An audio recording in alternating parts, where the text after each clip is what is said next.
Are we seeing the worst season ever of referees? I don't really like too much referee chat, so we'll move swiftly on from that in a second. It does seem to be a lot of mistakes. This is not just a Villa thing across the league as a whole. Lots of VAR interventions. Neil Swarbrick, the kind of head of VAR, retiring at the end of the season, which is apparently coincidental to any criticism. Lee Mason, obviously difficulties with, I think he missed the game, didn't he, or something because of his VAR calls. Yeah, referees crap. Said it for a long time. Standard refereeing across England as a whole is terrible and needs to be better to match the quality of the football that we're supposedly seeing. Yeah, I'll be honest. I think the refereeing since we've been promoted, because I don't remember what it was like when we were, pre-championship. This first season when we came up, and I think that was the first year of VAR actually.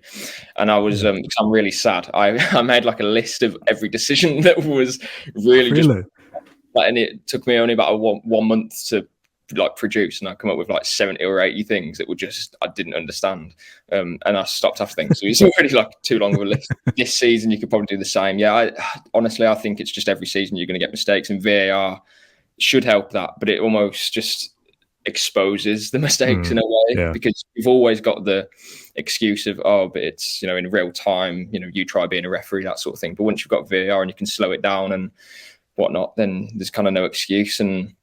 But then even when they do slow it down and they go into certain contacts and tackles, and it's because the game's played at 1 million miles an hour, you can't slow things down just because he's caught his ankle or something with his stud.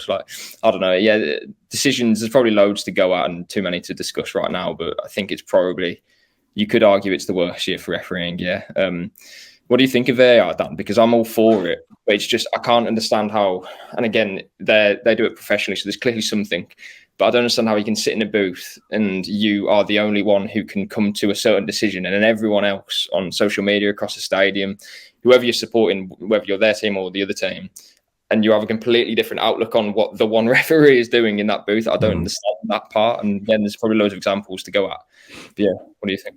I just don't like it, full stop. I understand it when you talk about goal line technology and things like that, and it's just a split-second thing. It's either in or out. It isn't subjective whether a ball has crossed the line. I think technology is good for things like that. When you have to apply subjectivity and common sense and context to split-second decisions or contact, there's so many times you think, well, flip a coin and you could give that the other way. And years gone by without intervention from technology, it just depends on the referee on the day. Some would give it, some don't.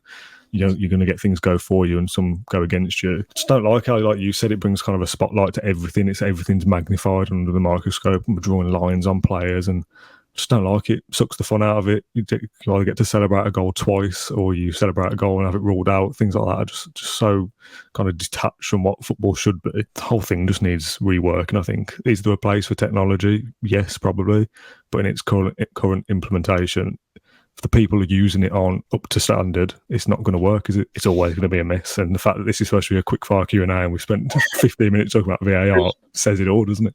Yeah, it proves, we'll move on, but it proves how sort of an annoying subject it is, but also presumably how difficult it is to do, because we are rubbishing it. But at the same time, there must be some reasons why these easy decisions seem easy, but clearly aren't. I don't know. But yeah, hopefully it gets better, but I don't really know how.